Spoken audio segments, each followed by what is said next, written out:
Muy buenas a todos los telespectadores, televidentes y teleadictos de María Visión. Es un honor inenarrable para mí poder volver a presentar En compañía de Jesús y también en compañía de Jorge Manuel Rodríguez, presidente del grupo del Consejo de Sindonología Español. Muy buenas, Jorge Manuel, de nuevo. Pues encantado de nuevo de estar con ustedes, y yo encantado de seguir hablando de cosas que me apasionan.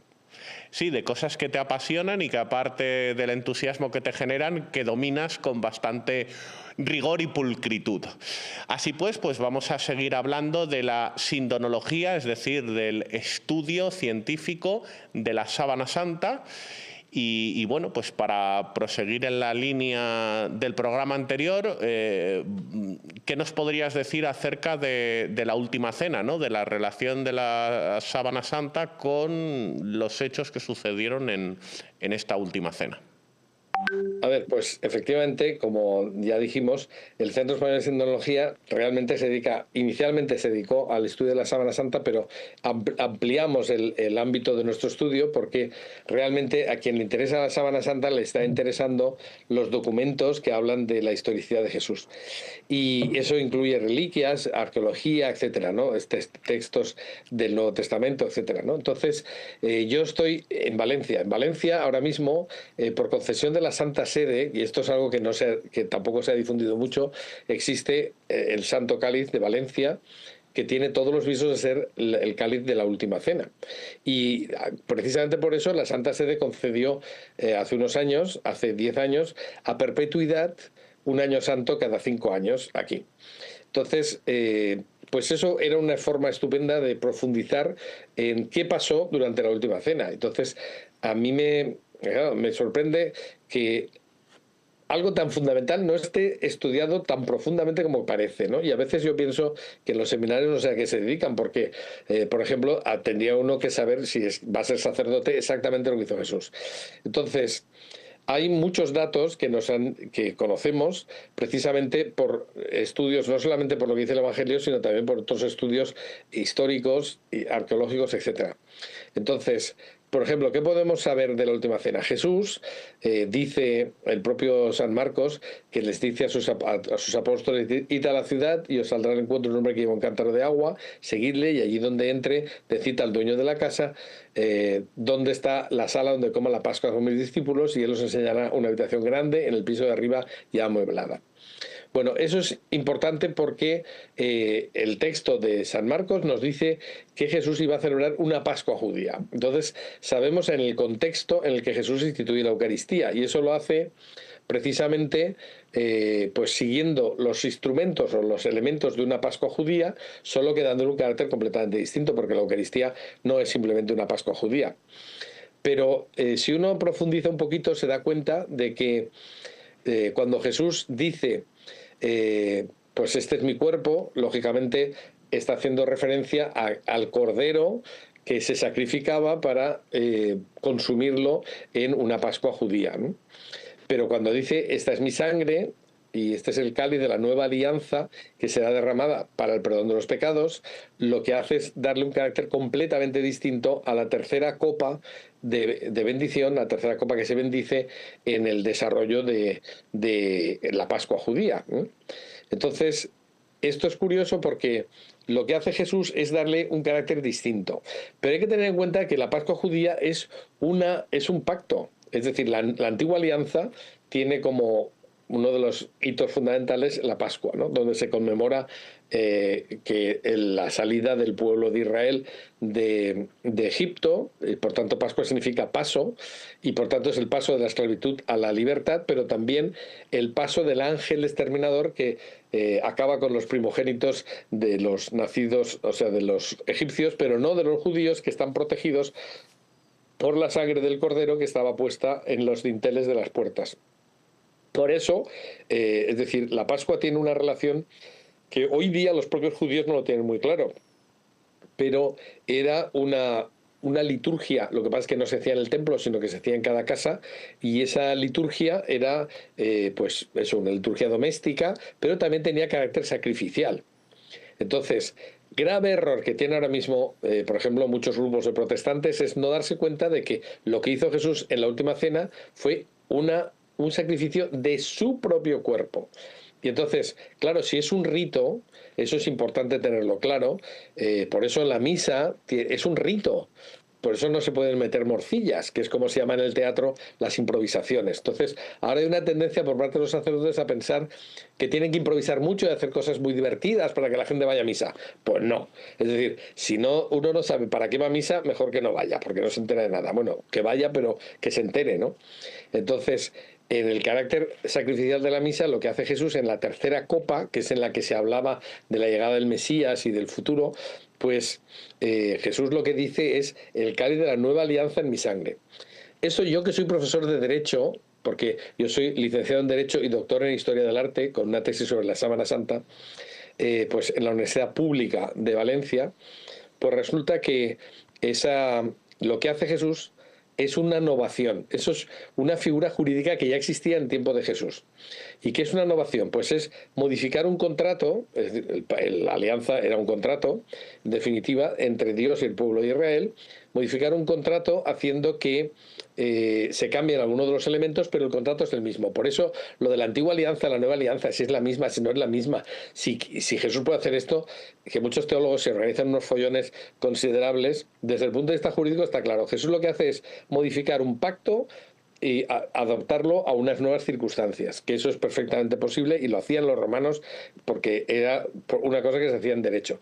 Pero claro, eso indica muchas cosas. Una de ellas que me parece fundamental es que Jesús reconoce ahí que es Dios, porque solo Dios puede rehacer o renegociar un pacto que ha hecho con el pueblo de Israel. Entonces, o bueno, concretamente con Abraham, con David, con Moisés, etcétera, ¿no? En el Sinaí, concretamente a Moisés. Pues para hacer eso, solo lo puede hacer quien ha sido parte del primer contrato, del primer pacto. Entonces ahí Jesús determina que es Dios. Segundo, que lo que está haciendo es decir que el cáliz es el de su sangre. Que eso es también muy importante, que no se tiene en cuenta, ¿no? Es decir, que los propios judíos hoy día consideran que el vino es alegría, pero no se dan cuenta de que tenía un carácter sacrificial y que Jesús lo lleva a plenitud. Como dice Jesús en el propio Evangelio, yo no he venido a abolir la ley, sino a darle plenitud. A darle plenitud, efectivamente. Entonces, claro, pues eso es lo que hace. Es decir, lo que era un signo en el Antiguo Testamento se convierte en un hecho real. Es decir, que Jesús lo que hace es que nos entrega su sangre para el perdón de los pecados, como hacían en el Yom Kippur, por ejemplo, los judíos en el Templo de Jerusalén. O sea que todo es bastante coherente, ¿no? Y bueno, se podrían decir miles de cosas sobre esto, pero yo creo que para hablar de la Eucaristía lo primero que hay que decir es que hay que saber, para un judío, cuando leía esto, qué entendía, ¿no? Claro, claro. Además del cúmulo de espectaculares coincidencias que hay entre muchas enseñanzas del Antiguo Testamento con respecto al Nuevo, que le pueden dejar a uno sobrecogido, estupefacto, también me gusta mucho en esto último que has incidido, que Jesucristo no vino a abolir la ley de los profetas, como algunos heterodoxos tratan de interpretar y de divulgar, sino a darle su plenitud. Como decía San Pablo, pues esas leyes que estaban escritas en tablas de piedra, pues pasasen a estar escritas en tablas de carne, en las tablas de carne del corazón humano. Así que te agradezco sobremanera que hayas sacado esto, porque es un tema al que yo le he prestado especial atención. De hecho, bueno, he leído un libro de Jacques Philippe recientemente en el que empieza matizando esta cuestión, ¿no? De que Cristo no vino a abolir la ley de los profetas, sino a darle su plenitud, para que fuésemos luz del mundo y la sal de la tierra. Pues nada, sí, ¿qué ibas a añadir? No, decía que exactamente, sí. Así es, así es. Y nada, bueno, hemos abordado, has abordado de manera pormenorizada y rigurosa la relación entre la Sábana Santa y la Última Cena. ¿Y qué nos podrías decir de la pasión de Cristo al respecto? Bueno, pues yo, una de las cosas que me gustaría decir, porque ya digo que yo soy profesor de Derecho, es qué es lo que realmente ocurre, quién condena a Jesús. Hay una discusión sobre si fueron los romanos, si fueron los judíos, fueron los dos. Pero en realidad los cristianos pensamos que la muerte de Cristo es culpa nuestra por nuestros pecados, o sea, porque Jesús vino como redentor. Ahora que no se predica el pecado, ni se predica el infierno, ni nada, pues hemos perdido el sentido de la realidad, porque si Jesús es redentor es porque nos redime de los pecados, ¿no? Entonces, ahora como no se habla del infierno, no se habla de la posibilidad de que podamos condenarnos por nuestros pecados, pues resulta que Jesús no hizo nada, es un profeta más. Esto es un grave error. Bueno, pero como profesor de Derecho decía, hay algo que hay que tener en cuenta. O sea, la condena que hace el Sanedrín a Jesús es precisamente por blasfemia. Pero hay que tener en cuenta que el texto griego de los evangelios, y hay un grupo de sacerdotes que ahora está medio disuelto porque aún uno murió, el otro le hicieron obispo, el otro siguió, pero no sé qué, estaban en la Universidad San Damaso de Madrid, que es una universidad del arzobispado, pues ellos se dedicaron a hacer una cosa que yo no había oído que se hubiera hecho nunca, que es traducir el texto griego de los evangelios, que es el que nosotros consideramos como original, traducirlo al arameo, o que era la lengua, o sea, podía ser también el hebreo porque son muy parecidas, pero bueno, entonces lo que ellos ven es que hay una serie de referencias que están en el texto griego que son traducciones literales de estructuras gramaticales semitas. Entonces, eso plantea un problema porque algunas cosas que se escriben en griego no tienen la misma, si lo traduces al hebreo, no tienen, o al arameo, no tienen la misma consideración. Por ejemplo, el famoso lío de los hermanos de Jesús. En hebreo no existe la diferencia entre hermano y primo. Yo creo que en España es el único sitio donde se dice primo hermano, porque eso es una cosa muy rara, ¿no? Entonces, o eres primo o eres hermano. Pero lo cierto es que, pues, esas traducciones que al elegir una palabra en griego pierde el significado que tenía. Es decir, si estaban hablando con Jesús en Nazaret, que era un pueblo evidentemente judío, pues entonces no podían distinguir entre hermanos y primos. Por tanto, bueno, pues así ocurren muchas cosas. Bueno, pues en el texto de los evangelios tenemos así muchas referencias que no son de fe, pero cuando uno estudia con lupa las palabras, resulta que se da cuenta de que algunas cosas podrían estar mal traducidas. Entonces, Jesús es condenado por blasfemia. Y claro, el sumo sacerdote intentando condenar, porque ellos querían que Jesús muriera, porque si Jesús moría crucificado, no podía ser el Mesías, porque dice el Deuteronomio, que es un libro muy importante del Antiguo Testamento, porque maldito es de Dios el que cuelga de un madero. Entonces, eso precisamente es un problema que tienen ahora mismo los judíos para aceptar que Jesús sea el Mesías, y no te digo ya el Hijo de Dios. Es decir, porque ellos consideran que una persona que muere en estado de impureza, como si fuera un pecado mortal, no puede ser un emisario de Dios, ¿no? Ni Dios mismo. Entonces, ¿quién le da la vuelta a la interpretación? Lo hace San Pablo cuando dice Jesús se hizo maldición por nosotros. Y dice la palabra maldición porque es exactamente la que dice el Deuteronomio. Ahora se traduce diciendo que se hizo justificación. Pues eso no es lo que dice San Pablo. Entonces, en el fondo es justificar, pero hay que ser riguroso para si luego vas a decir palabra de Dios, ¿no? Bueno, entonces Jesús quieren que muera, el Sanedrín quiere que muera y crucificado, pero la pena de crucifixión se otorgaba por los romanos en exclusiva, o sea, el Sanedrín condena a Jesús y se lo pasa a la autoridad romana para que estos lo condenen a muerte de cruz. Pero claro, el problema era que para que eso fuera así tenía que ser un crimen lo que hubiera cometido. Hay que distinguir que el derecho romano se distingue entre los delicta y los crimina. Los delicta eran atentados contra personas o bienes de otras personas iguales a ti. Y los crimina, que eran de donde viene la palabra criminal, eran atentados contra la autoridad del Estado.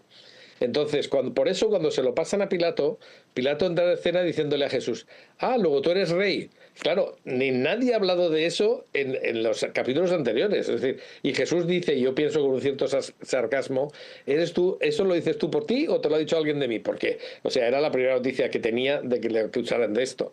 Y Pilato dice, se dio cuenta de que se lo habían entregado, en la traducción actual dice, que es una traducción nefasta, que se lo había entregado por envidia. ¿Por envidia de qué?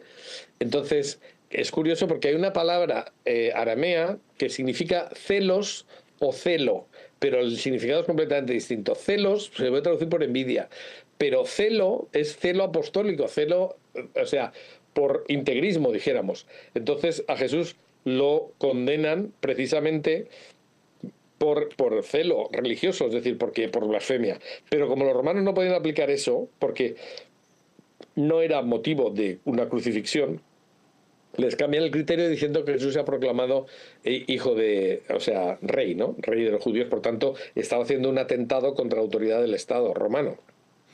Entonces, cuando Pilato ve que es un tema de religión, quiere quitárselo de las manos como sea, ¿no? Y por eso intenta que lo perdone el pueblo. Hay una cosa que yo no sé, no tenemos mucho tiempo, pero bueno, pero en 2 minutos. Hay una cosa que es importante. No hay ninguna referencia a que existiera el privilegio, por eso está mal traducido también. No hay una referencia a que se perdonara por Pascua a una persona. El texto que proponen estos estudiosos que ven las raíces semitas del texto griego y explican palabra por palabra, que esto no tenemos tiempo para hacerlo, lo que viene a decir es que debió de decir Pilato, piensan ellos, haciendo una reconstrucción del texto posible, que Pilato lo que dice es: habéis conseguido que os perdone a Barrabás, ¿queréis que también os libere al rey de los judíos? ¿Y por qué iba a hacer una cosa tan complicada? Bueno, hace una cosa que es la provocatio ad populum, que en el derecho romano existía, que es recurrir al perdón del pueblo. Es decir, Pilato presenta a Jesús hecho polvo, porque cuando dice he aquí el hombre, pues está coronado de espinas, lleno de sangre, etcétera, y entonces les dice: ¿queréis que os libere a este? Pensando que la gente se va a apiadar de él. Pero como dice muy bien el Evangelio, los sacerdotes habían dicho al pueblo que pidiera la crucifixión, ¿no? Es que crucifícale, crucifícale. Porque eso es lo que querían ellos, es decir, que muriera crucificado. Entonces Pilato lo que hace es, bueno, pues no puede liberarlo, porque dice, bueno, pues que si no quiere condenarlo, que lo libere. No puede, porque ha venido condenado por el Tribunal Supremo de Israel y sería una afrenta enorme. Lo que podía hacer era no aplicar la pena de muerte. Y entonces intenta que lo perdonen los propios judíos. Como resulta que dicen lo contrario, pues Pilato cede, se lava las manos, y el gesto de lavarse las manos era conocido tanto por los romanos como por los griegos como por los judíos. Por tanto, lo que hace es dejar claro que efectivamente no se hace responsable. También hay otra mala traducción, que es cuando dicen, y el pueblo dice, y todo el pueblo gritó: caiga sobre nosotros, sobre nuestros hijos. Bueno, todo el pueblo es una forma de hablar, es decir, no, eran las 100 o 200 personas que habría allí delante, y por tanto no podemos atribuir a los judíos la culpa de la muerte de Cristo para la eternidad, en absoluto, ¿no? Es decir, realmente lo condena Pilato, pero cediendo ante la posibilidad de que no puede dejarlo libre, porque él no ha detenido a Barrabás,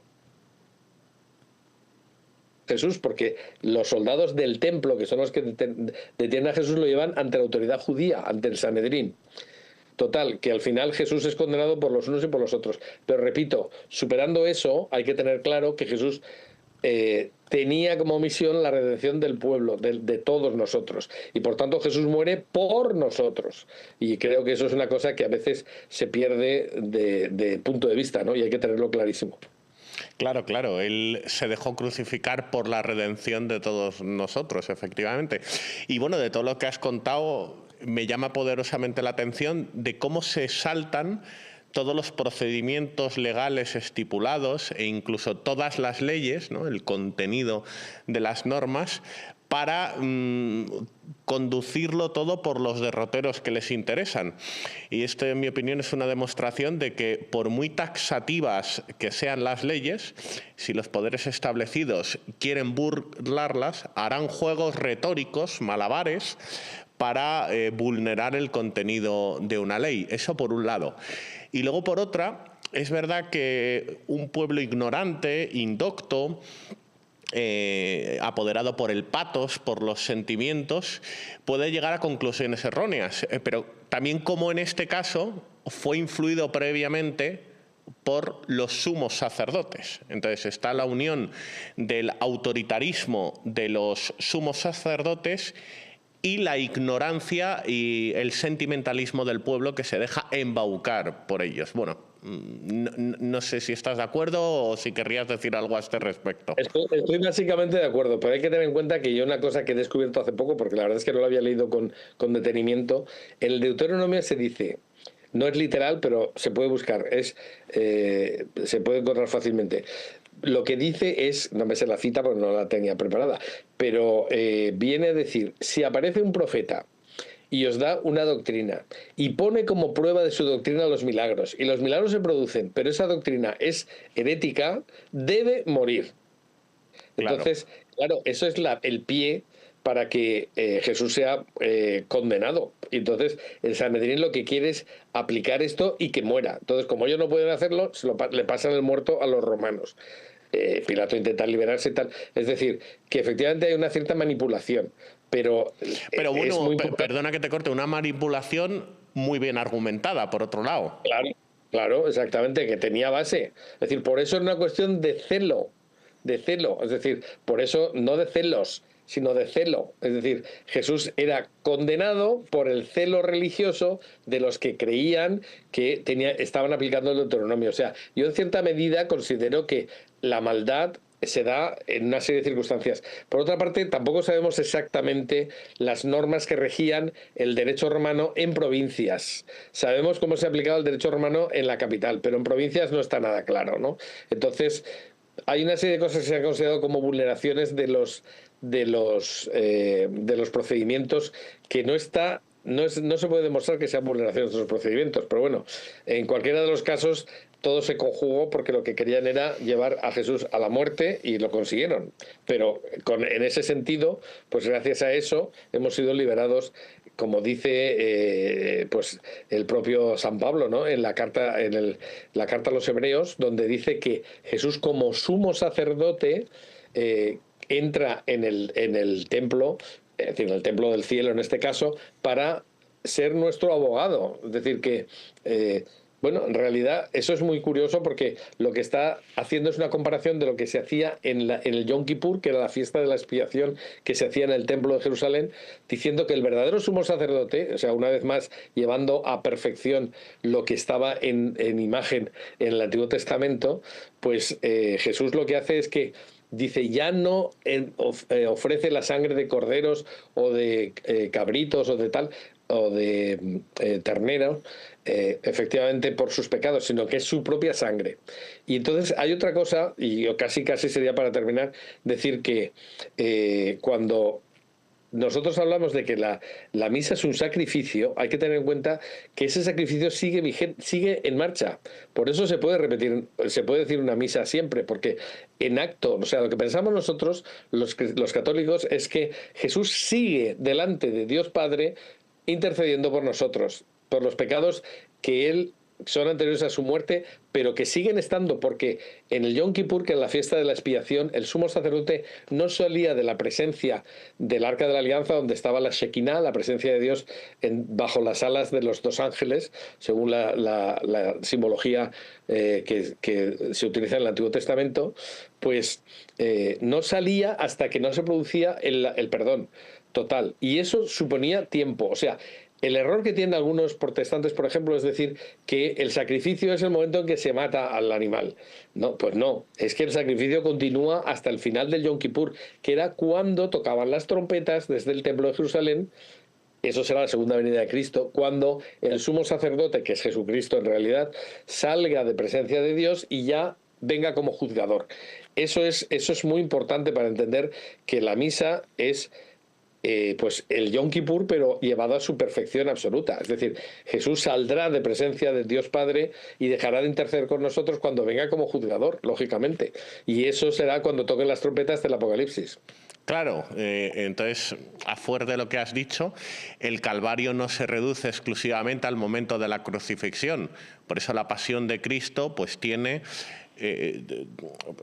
eso, vamos, el juicio de Pilato, el hecho de ir cargando con la cruz hasta el lugar donde iba a ser crucificado, su muerte y su posterior resurrección. O sea que el Calvario abarca más que el momento en el que Jesús es colgado del madero. Pues nada, siento decir que expira el tiempo disponible, porque yo estaba atónito y entretenidísimo escuchándote, pero bueno, tenemos que dar por finalizado este programa.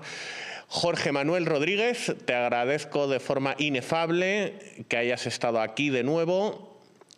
exponiéndonos cosas tan desconocidas y sobre todo con tanta enjundia e interés. Claro, pero es que si no conocemos bien nuestra fe católica, no vamos a ningún sitio. Efectivamente, sí, tenemos un conocimiento demasiado exiguo, por no decir muchas veces exangüe.